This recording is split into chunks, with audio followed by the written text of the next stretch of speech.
Hello అండి. ఈరోజు మేము డిన్నర్ ఏం చేసుకున్నామో చూసేయండి. ఇడ్లీ పెడుతున్నాను. టిఫిన్ అడిగారు. ఇడ్లీ పిండి ఉండది, ఇడ్లీ చేయమంటారా అని అంటే, ఇంకా ఇడ్లీ చేయి మమ్మీ, చాలా రోజులు అయిపోయింది ఇంట్లో ఇడ్లీ పెట్టి అని అంటే, ఇంకా సరే అని ఇడ్లీ పెడుతున్నాను.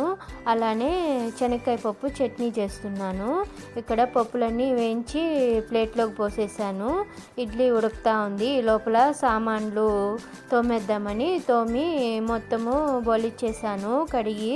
ఇంకా ఇడ్లీ ఉడికిపోయింది. ఇంకా స్టవ్ ఆపేసి ఇక్కడేమో చట్నీకి మిక్సీకి వేసేస్తున్నాను.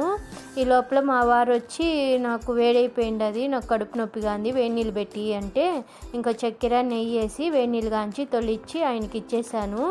ఆయనకి ఇచ్చేసి ఇంకా నేనేమో చట్నీ తిరగబాత పెట్టేసి పిల్లలకైతే ఇడ్లీ వేయించేసాను. ఈరోజు మినీ వ్లాగ్ ఇంతే అండి. మీకు కనుక నచ్చుంటే లైక్, షేర్ అండ్ సబ్స్క్రైబ్ అండి.